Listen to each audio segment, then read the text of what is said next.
Buenos días, muchísimas gracias por la invitación a este quinto Congreso Nacional de Radiología Pediátrica. Mi nombre soy la doctora Kitsia Gigalarios Cruz y voy a hablarles un poco de la patología mamaria en niñas y adolescentes.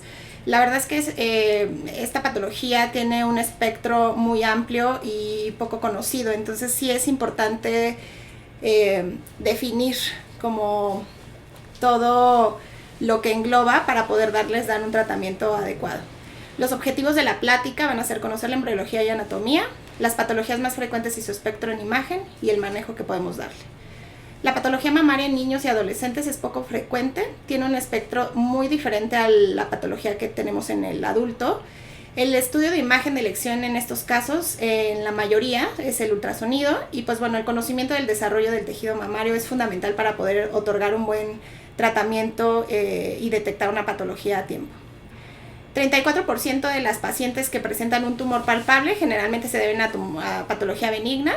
Del 10 al 40% resuelven de manera espontánea y la incidencia de cáncer de mama en este grupo de edad es muy baja, aproximadamente del 0.1 al 0.2%. Se da en 1 de cada millón de pacientes que son menores de 20 años. Generalmente el tratamiento es de conservador. Tenemos que tener una limitación en las biopsias y en las cirugías, vamos a ver más adelante por qué. Y bueno, no existe un manejo estándar o guías para el manejo, por lo cual también hace un poco complicado el adecuado diagnóstico, tratamiento y manejo de las pacientes. Pues bueno, como primera instancia vamos a hablar un poco del desarrollo de la mama. El desarrollo se divide en varias etapas, pero el desarrollo prenatal, pues bueno, hay una formación de una yema mamaria primaria, que va a ser eventualmente la glándula mamaria. Hay una glándula rudimentaria. Durante el primer trimestre, aproximadamente entre las 4 y las 6 semanas de gestación, se forman las células progenitoras específicas mamarias. A partir del día 35 hay una proliferación de células epiteliales en la epidermis de la región torácica, que son las líneas mamarias. Y al final las yemas mamarias crecen hacia abajo en el mesénquima y se van agrandando poco a poco. Las yemas mamarias bien definidas penetran en la dermis superior y pues bueno, esto van a ir dando origen a nuestra futura glándula mamaria. Hacia el segundo trimestre aparecen estas yemas mamarias secundarias, crecen verticalmente hacia el mesénquima y pues bueno, hay brotes epiteliales de estas yemas secundarias que se canalizan, dando lugar a lo que posteriormente va a ser los conductos lactíferos, que son estas imágenes blanquitas de la imagen. A los 6 meses se establece el marco básico de la glándula. Para el tercer trimestre, la ramificación repetida de las yemas va siendo secundaria y se van canalizando. La epidermis del futuro pezón se deprime, lo vemos en esta imagen, lo que se llama una fosa mamaria, que es lo que va a dar lugar al drenaje de los conductos lactíferos, que si lo vemos en esta imagen ya están con más proliferación, más grandes, más elongados y se dirigen hacia esta fosita.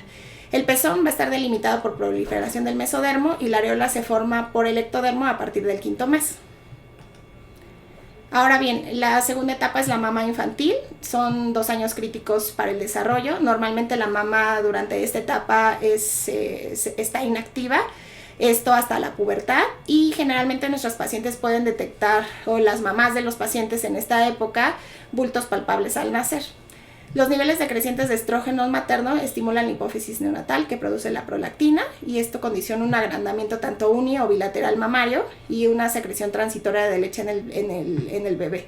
Aproximadamente se presenta en el 70% de los recién nacidos a término, pero bueno, resuelve espontáneamente. La mama en la pubertad, pues bueno, generalmente la telarca empieza a partir de los 8 a los 9 años. Se habla de una telarca prematura cuando es menos de los 8 años y tardía cuando es mayor de los 13. La prematura idiopática es entre 1 a 3 años y generalmente es autolimitada. Está fuertemente influenciada por las hormonas, en este caso los estrógenos, y pues bueno, nada más para puntualizar, los estrógenos son los que dan el aumento del tejido ductal y el estroma, y la progesterona se va a encargar del desarrollo lóbulo alveolar. En cuanto a los cambios estructurales, pues bueno, tenemos que la maduración completa ductal tanto estromal como a nivel ductal, se da aproximadamente a los 18-20 años y esta mama va a permanecer en estado maduro pero inactivo hasta el momento del embarazo, que es cuando empieza a haber muchísimo más cambios. Aquí vemos unos ejemplos de una mama, en cortes histológicos, una mama de 13 años. Vemos estas yemitas que eventualmente van a, que forman los conductos funcionales de la mama. Esta otra imagen en una paciente de 15 años y esta ya en una imagen en una paciente de 18. Ahora bien, vamos a tener para todo esto nuestra evaluación estructural y anatómica por medio de una escala de Tanner. Se divide en 5 periodos. El primero es una elevación del pezón con focos de tejido subareolar, ¿no? Esta es la etapa número 1. La etapa número 2 es la elevación del pezón. Hay mayor elevación del pezón con agrandamiento areolar y hay ya un brote de tejido hipoecoico por detrás de la areola. La etapa clínica 3 es un nódulo subareolar palpable que causa agrandamiento de la mama y de la areola sin separación de los contornos. Puede haber una extensión fibroglandular que también es hipoecoica, como lo vemos aquí, como deditos, y proyecciones lineales, ¿no? Estas se deben a los conductos alargados. En la fase 4 de Tanner hay una proyección de la areola ya más marcada, con un montículo secundario. La yemita es más alargada, los conductos ya están más formados. Y bueno, en la etapa 5 de Tanner, la proyección del pezón ya está casi completamente formada con los ductos que vemos en esta parte posterior. En cuanto a las etapas clínicas, pues bueno, tenemos etapa clínica 1 de Tanner, que generalmente, aquí hay un aumento en los niveles de estrógeno, es aproximadamente entre los 8.5 a los 13.5 años. Si a partir de los 14 años no ocurre, pues bueno, debemos de evaluar qué es lo que está sucediendo con la paciente. En la etapa clínica 2, más o menos, la areola y el pezoncito salen como un conito mínimo.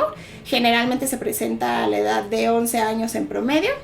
La etapa clínica 3, en donde la edad promedio es a partir de los 12.5 años. Continúa el crecimiento, la elevación de la mama, del pezón y del complejo de la areola. La etapa 4 es a partir de los 13 a 14 años en promedio y pues bueno, vemos un mayor agrandamiento del pezón, se pigmenta más, los ductos ya están más formados. Y la etapa 5, que es la recesión de la areola sobre la mama, hay una pérdida de separación de los contornos y aproximadamente se da a partir de los 15 años. Generalmente debe de transcurrir un promedio de 2 a 5 años para tener desde la etapa 1 hasta la etapa 5.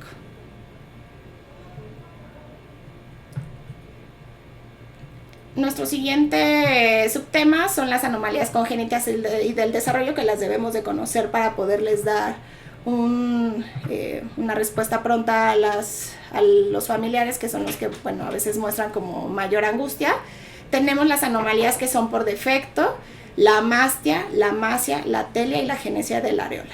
La atelia es una falta del pezón. La amastia es la ausencia del tejido mamario y del complejo areola-pezón. Y la amasia únicamente es ausencia del tejido mamario. En cuanto a la genesia de la areola, pues bueno, esta es la falta de la areola, pero tenemos presente el pezón. Otra anomalía es el síndrome de Poland. Este es un síndrome congénito que generalmente es unilateral y se debe a la ausencia del músculo pectoral mayor, que puede ser parcial o completo. Aquí vemos una mastografía en proyecciones MLO para evaluar los músculos. Si la vemos del lado derecho, vemos esta imagen convexa, radiopaca, que es el músculo pectoral. En la mama contralateral, pues bueno, únicamente vemos la grasita. Y pues bueno, se puede estar acompañado, no dependiendo del grado del síndrome, de algunas alteraciones de la pared torácica.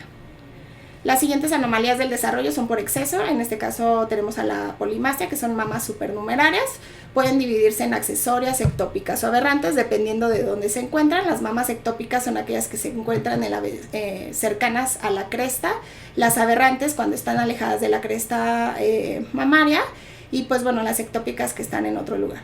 Y la politelia, que son pezones supernumerarios, que igual tenemos las mismas divisiones, que son accesorios, ectópicos y aberrantes. Tenemos unas imágenes de los pezones supernumerarios. Estos pueden ir a través de toda la línea de la leche, que va desde la ingle hasta la región axilar. Lo más frecuente y lo más común es que se encuentren en la región axilar o por debajo del borde inframamario, hasta en el 95% de los casos. La siguiente anomalía del desarrollo son cuando hay un desarrollo asimétrico de la mama. Esta generalmente es unilateral, simula un tumor, por lo tanto las mamás de las pacientes pues bueno, vienen muy preocupadas. No debe de ser valorada en la infancia, debemos de dejar que la paciente termine con su crecimiento para poder darle un campo como más amplio y ver el tratamiento que se va a tener. Y tiene que ser valorada hasta que está completamente el desarrollo mamario. La corrección plástica se sugiere que debe de ser a partir de los 18 años de edad. En este ejemplo, pues bueno, vemos un desarrollo asimétrico en donde vemos mayor cantidad de tejido mamario que en el contralateral. En cuanto a la telarca prematura, pues bueno, es esta que se inicia antes de los 7 a 8 años, puede ser asimétrica o unilateral. En el ultrasonido se identifica como tejido mamario normal sin lesiones asociadas. Puede ser un evento aislado o como parte de una pubertad precoz. Y la evaluación radiológica siempre debe de incluir, junto con esta, evaluación de la edad ósea, ultrasonido abdominal y pélvico para ver el estado de los órganos como los ovarios y el útero, para ver que no haya otra anomalía asociada. Tenemos la ginecomastia, que es otra anomalía del desarrollo. Esta es el desarrollo de tejido mamario en los varones. Se presenta del 60 al 70% en los adolescentes y la clínica es una masa palpable o dolor a la palpación en la región subareolar, que puede ser unilateral y asimétrica. Se debe generalmente a un desequilibrio del estrógeno-testosterona y pues bueno, puede estar asociada a medicamentos como esteroides, antidepresivos, antibióticos y algunas drogas como la marihuana. Debemos de tener muy en cuenta que existe otra imagen, enfermedad, bueno, no enfermedad porque no lo es, sino una simuladora, que es la lipomastia o la pseudoginecomastia, que únicamente es el desarrollo de más grasa de un lado de la glándula que del otro. No implica en estos casos tejido mamario. Y pues bueno, podemos tener otras causas como el síndrome de Klinefelter o algunas alteraciones renales en el caso de la ginecomastia. Tenemos 3 tipos principales, que son la dendrítica, la nodular y la difusa. Y bueno, dependiendo de la que se presente, es el tratamiento que se le va a otorgar al paciente, que generalmente es pues de remoción del tejido. Uno, porque causa molestia, y lo segundo, porque causa un disconfort estético. Entonces, pues bueno, también hay que explicarles bien. Tenemos aquí un ejemplo de una ginecomastia. Lo tenemos en una valoración por tomografía. Es una ginecomastia bilateral, donde vemos más del lado izquierdo. El tejido de la mama izquierda es más prominente. Para la evaluación de la mama pediátrica, pues bueno, es importante saber que lo primero es no hacer daño. Lo segundo es conocer que la patología mamaria es rarísima en este grupo de edad. Se debe de vigilar y evitar las biopsias. Y pues bueno, tenemos que tener presente la historia familiar de malignidad extramamaria, mutaciones genéticas o pacientes que hayan tenido radiación previa al tórax. La evaluación de la enfermedad mamaria en niños y adolescentes es principalmente relacionada con el desarrollo normal y la mayoría de los casos son dados por tumores benignos. El cáncer de mama en adolescentes, pues bueno, es el 0.1% de todos los casos de cáncer de mama, se presenta en el 1% en la población pediátrica y el manejo en la mayoría de las lesiones es conservador. El manejo intervencionista puede afectar el desarrollo de las yemas mamarias, por eso es tan importante, ¿no? Porque luego, pues muchas pacientitas llegan con un bulto palpable, hacen biopsias innecesarias y pues bueno, ya el desarrollo ya no puede, se detiene en ese momento, cuando únicamente correspondía, y por eso es tan importante saber las etapas de Tanner, al desarrollo normal de esa glandulita. De las modalidades de imagen, la ecografía es el método de elección. Y pues bueno, tenemos diferentes métodos de imagen. La mastografía, pues bueno, poco se utiliza porque hay un bajo riesgo de padecer cáncer de mama y porque aparte implica una radiación para la paciente. incremento del riesgo de cambios malignos inducidos por radiación en el tejido glandular joven, y pues bueno, es de baja calidad porque vamos a encontrar una mama completamente densa. La tomografía usualmente no se usa, solamente para hallazgos incidentales y en algunos casos como para tipificar cuando se trata de algo maligno o ver la extensión. Y la resonancia magnética para lesiones que se extienden a estructuras profundas, para ver malformaciones vasculares o para ver las lesiones de la pared torácica. Por lo tanto, pues el método de imagen que debemos de utilizar siempre, porque es más cómodo para el paciente, más económico, más rápido, estamos viendo en tiempo real, es el ultrasonido. Y ahora bien, pues bueno, vamos a ver las lesiones propias de la mama. Hay muchas, vamos a ver las más importantes, las más frecuentes. Vamos a empezar con las lesiones quísticas. Dentro de estas tenemos a las mastitis, que generalmente se presentan en neonatos o un poco más grandecitos. Está dado por estreptococos o estafilococos y pues bueno, funciona que de la misma manera que en las pacientes ya adultas. Hay una obstrucción de un conducto que condiciona una infección y posteriormente un quiste retroareolar. Esto se debe a una abrasión en el pezón y puede, bueno, extenderse a veces y tener una celulitis en la pared torácica. El ultrasonido es muy útil para valorar las colecciones y ver la extensión. Tenemos este caso, cortesía de la doctora Nora Moguel del Hospital Infantil, en donde vemos esta colección heterogénea asociada a sombras laterales, a reforzamiento acústico posterior y la aplicación de Doppler, pues bueno, vemos una vascularidad incrementada. Con la misma, el incremento de la grasita se pone más ecogénico. Tenemos otra patología que son los quistes retroareolares o también quistes de Montgomery. Se debe generalmente a una obstrucción periférica de estos ductitos.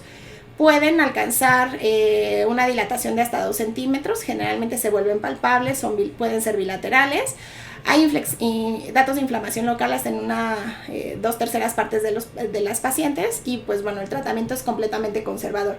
Hay que insistir mucho tanto en las mamás como en los pacientitos o bueno, en las adolescentes que no se estén tocando o manipulando el área porque pues bueno, eso puede condicionar que se siga extendiendo los datos inflamatorios y por lo tanto dure más tiempo el tratamiento.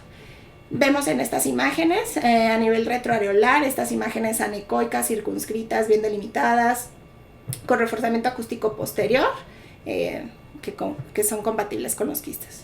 La siguiente patología, pues bueno, son los quistes simples, pueden aparecer a cualquier edad, pueden estar asociados a cambios fibroquísticos. La clínica puede haberla o no, puede ser un nódulo que puede ser palpable o no, adyacente al pezón y puede haber inflamación o presentarse en la lactancia.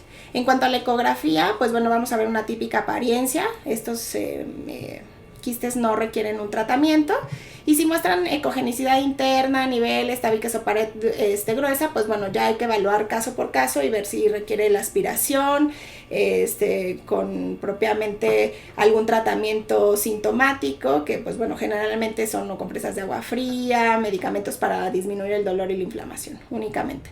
Los datos por ecografía son típicos, que recordemos son nódulos anecoicos, circunscritos, con reforzamiento acústico posterior, entonces esto es lo que nos va a dar el diagnóstico, como igual en la patología mamaria del adulto. La ectasia ductal es otra lesión mamaria de tipo quístico que se da generalmente en niños recién nacidos o pequeños. El cuadro clínico es secreción sanguinolenta del pezón y nódulo palpable o se puede presentar cualquiera de estas dos. En la ecografía vemos quistes septados o estructuras tubulares subareolares y las hormonas maternas en estos casos desempeñan un papel muy importante para el desarrollo de este tipo de patologías. Tenemos en este caso una ectasia en un niño de 3 días de nacido, en donde vemos un nódulo complejo con múltiples zonas quísticas, reforzamiento acústico posterior, circunscrito, y esta otra en donde vemos esas dilataciones ductales por detrás de la región areolar. Los quistes simples, como lo mencionábamos, son imágenes circunscritas, pueden ser ovaladas, redondas, con reforzamiento acústico posterior. En algunos casos hay que hacer bien la evaluación porque, bueno, podemos tener esos ecos o debris internos o incluso tener estos septitos, ¿no? Como se muestran en esta imagen. Lo siguiente de las lesiones mamarias no neoplásicas es el hematoma y la necrosis grasa. En esto es muy importante tener los antecedentes de la paciente, ya sea un antecedente traumático o un antecedente quirúrgico. En cuanto al hematoma, pues bueno, va a haber cambios en el tejido de acuerdo al tiempo que lleva el traumatismo. Si es agudo, podemos encontrar una lesión focal hiperecoica con un margen mal definido, y si es crónico, podemos encontrar una lesión quística con detritus internos y tabiques. Y en cuanto a la necrosis grasa, pues igual va a ser de acuerdo al estadio en la que las encontremos. Recordemos que la necrosis grasa es una gran simuladora del cáncer de mama.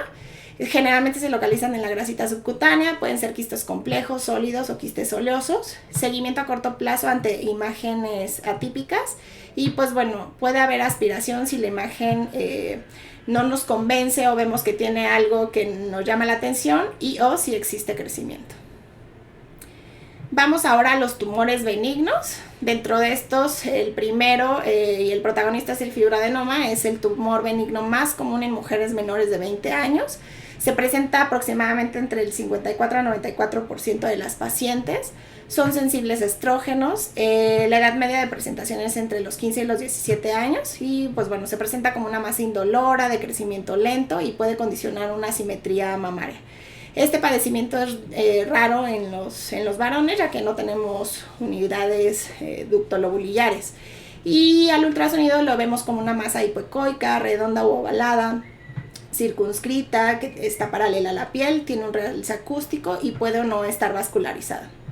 Como en los fibroadenomas de los adultos, el seguimiento en estos casos es semestral durante 2 años por medio de ultrasonido. Es muy importante recalcarle eso al paciente y al familiar del paciente, porque pues bueno, a través de estos seguimientos necesitamos los estudios previos para ver si no ha presentado cambios en morfología, en tamaño, en el contenido. Si hay algún cambio entre estos seguimientos semestrales durante los 2 años, pues bueno, ya es necesario considerar la toma de la biopsia. Tenemos una variante que se llamaba el fibroadenoma juvenil o gigante. Es una variante rara con proliferación del estroma, se vuelve hipercelular y hay un crecimiento rápido. Se presenta entre el 7 y el 8% de las pacientes y pueden llegar a tener un tamaño de más de 10 centímetros. El punto de este padecimiento es que tiene un crecimiento rápido y muchas veces se les puede confundir con el tumor filodes, con el cual tenemos que hacer el diagnóstico diferencial. Del 10 al 25% pueden ser bilaterales y múltiples. Puede tener hendiduras quísticas en su interior, que esa es otra cosa que nos hace tener ese diagnóstico diferencial con el tumor filodes. No condiciona un cáncer un riesgo de cáncer, y en estos casos pues sí tenemos que hacer una biopsia dependiendo de los hallazgos que encontremos. Tenemos un caso de la Fundación de Cáncer de Mama, en donde vemos en la mama izquierda periareolar radio de las 12 un nódulo hipoecoico de márgenes irregulares con sombra acústica posterior en la proyección contralateral. Pues bueno, vemos algunos márgenes microlobulados. Esta paciente se le realizó una biopsia y fue un fibroadenoma juvenil. Otro caso, mama izquierda, radio de la 1 a 4 centímetros del pezón, igual un nódulo hipoecoico con sombra lateral. En el interior vemos estas fibras que muchos de los fibroadenomas lo presentan. La sombra acústica, y pues bueno, esta paciente también fue sometida a una biopsia en donde el reporte arrojó un fibroadenoma juvenil. Tenemos este otro caso en donde cuando son gigantes, pues bueno, nos pueden hacer pensar en el tumor filodes. Son imágenes heterogéneas porque tienen un crecimiento rápido y desmedido, entonces no le dan como tiempo a todas las células a tener un crecimiento más uniforme. Por lo tanto, empiezan a formar zonas más anecoicas, que es lo que nos hace tener la duda. Esta cortesía del PAX del GIM, eso fue un fibroadenoma juvenil, y bueno, comparándolo en este caso con un tumor filodes. El siguiente padecimiento es el PASH, que es la hiperplasia estromal pseudoangiomatosa. Es una proliferación miofibroblástica inducida por hormonas. Igual tienden a tener un crecimiento rápido, generalmente esto en los adolescentes, niños con ginecomastia, y se presenta como un nódulo móvil, gomoso, firme e indoloro. Al ultrasonido, pues bueno, también es un simulador de fibroadenoma, es un nódulo sólido, circunscrito y ovoide. Pueden llegar a tener una regresión espontánea. Se recomienda la excisión en estos casos precisamente por lo mismo, porque tienden a crecer. Y pues bueno, puede haber una recurrencia del 18%. Dependiendo del tipo de PASH, que bueno, tenemos 3 modalidades, nodular, difuso, pero bueno, el nodular es el que se confunde frecuentemente con fibroadenoma y a veces también por sus características tenemos que realizar una biopsia para corroborarlo. Lo siguiente es la papilomatosis juvenil. Generalmente se presenta en pacientes de 19 años. Múltiples papilomas periféricos, es un padecimiento completamente benigno, sin embargo es un indicador o un marcador de cáncer familiar. Hasta el 58% de estas pacientes tienen antecedentes heredofamiliares para cáncer de mama y pueden tener un tamaño entre 1 y 8 centímetros. La clínica es una masa firme, móvil, sin secreción, que se puede asociar en un carcinoma mamario hasta en un 15%. Y se presenta como un nódulo mal delimitado con quistes pequeños en el interior. Está indicada la resección y pues bueno, el monitoreo estrecho posterior al tratamiento. Tenemos aquí un ejemplo con múltiples imágenes tubulares en la región retroareolar, que son esa papilomatosis. En cuanto a los tumores benignos, y ya casi para terminar, las masas malignas, pues bueno, recordemos nuevamente que son extremadamente raras en esta edad.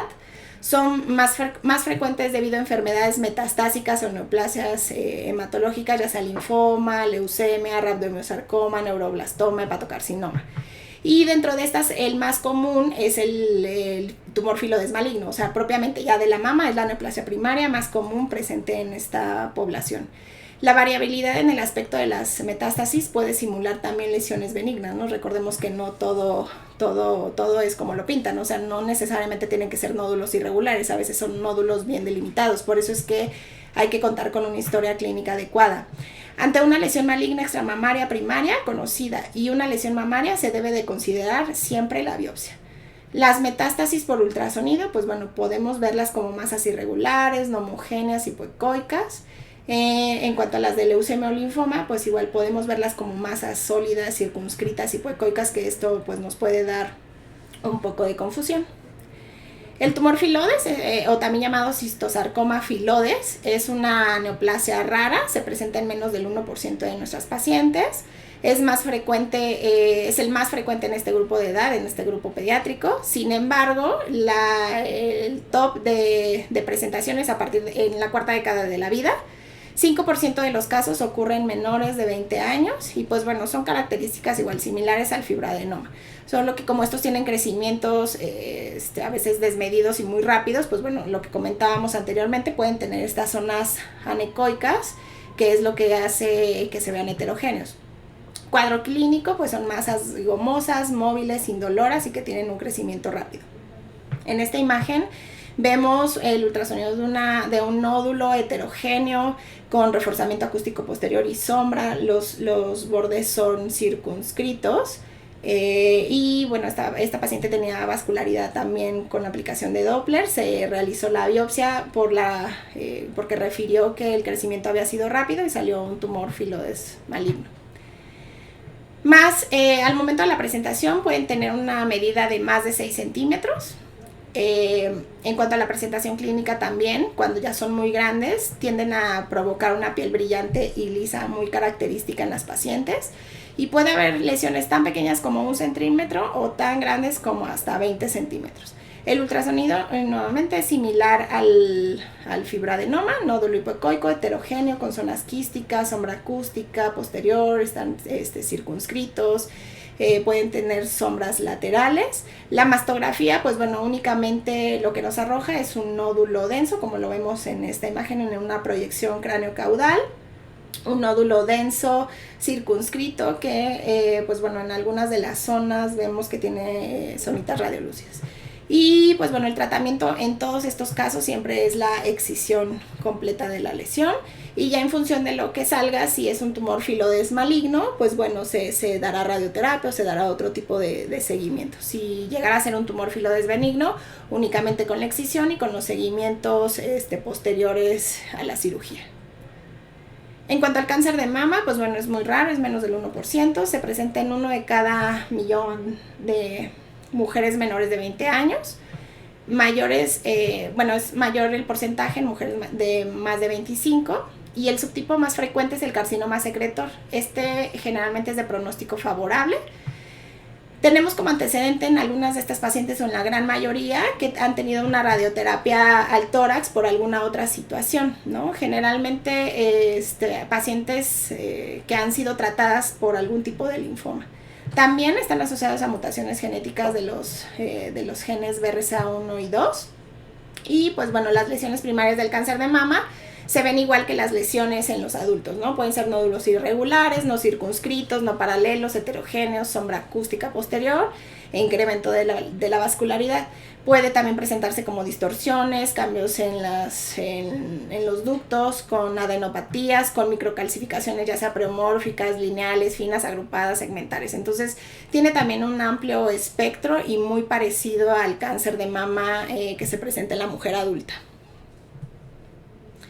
Tenemos un reporte de caso en FUCAM. Es una paciente femenina de 16 años con un nódulo retroareolar de 8 meses y telorragia izquierda de 3 meses de evolución.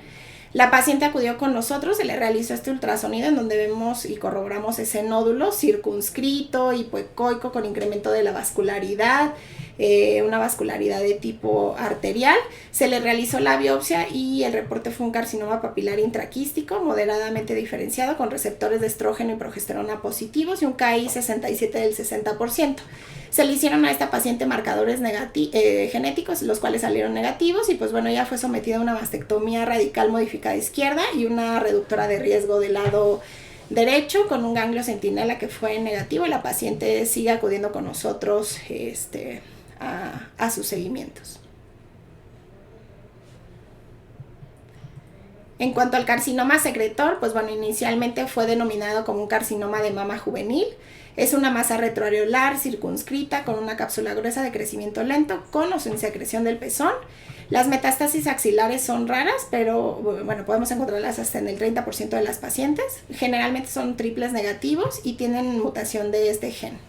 No existe un consenso sobre el tratamiento, pero generalmente son pacientes que van a cirugía conservadora y hacen una biopsia de ganglio centinela. Y en la ecografía, pues bueno, vemos masas hipoecoicas, isoecoicas, pueden estar solitarias, circunscritas, microlobuladas, o sea, tener un amplio espectro de nuestras lesiones sospechosas. Y la TAC en estos casos se utiliza para estratificar a la paciente. En cuanto a las metástasis, pues bueno, son los tumores malignos más frecuentes en los adolescentes y en los niños. Puede ser debido a estas patologías, como ya lo habíamos mencionado, el neuroblastoma, el linfoma, la leucemia, el melanoma, carcinoma de células renales. En el ejemplo del artículo, pues bueno, vemos un nódulo en una paciente con linfoma paciente de 19 años. Como les comentaba anteriormente, pueden ser nódulos circunscritos, ¿no? Que no nos condicionan como una sospecha. Sin embargo, ante el hallazgo ya de un linfoma en la paciente, pues bueno, tenemos que llevar a la paciente a biopsia para descartar que se trate de un depósito secundario. Para el abordaje de nuestras pacientes, pues bueno, hay que recordar, pues son niñas o son adolescentes, entonces hay que cuidar la intimidad, el pudor. Siempre tienen que estar acompañadas de un familiar, eso sí es indispensable porque son menores de edad. Ser más explícitos, ser más amables, tratar de resolverle las mayores dudas posibles a las mamás, brindarles confianza para que pues no anden brincando de médico en médico y la paciente pueda tener un diagnóstico y un tratamiento oportuno.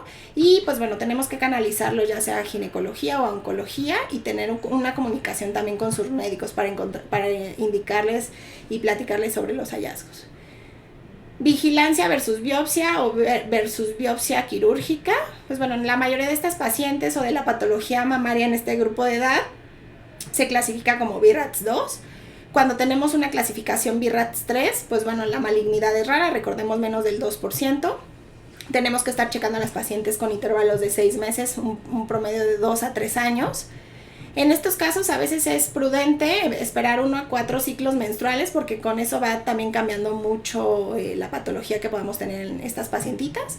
Y si hay un incremento del tamaño entre los seguimientos de un nódulo, entre un control y otro, de más del 20%, pues bueno, esto ya es indicativo de una biopsia. Si tienen más de 3 centímetros, pues a veces sí, estaba como la duda si hacer una BAF o una biopsia con aguja gruesa. Sin embargo, pues bueno, el diagnóstico no lo va a dar siempre la aguja gruesa, es a tenerlo presente. Si sospechamos algo como el tumor filodes, pues bueno, también por supuesto que está indicada la biopsia con aguja gruesa. 1% miden menos de 3 centímetros y hasta el 4% pueden medir de 3 a 5 centímetros.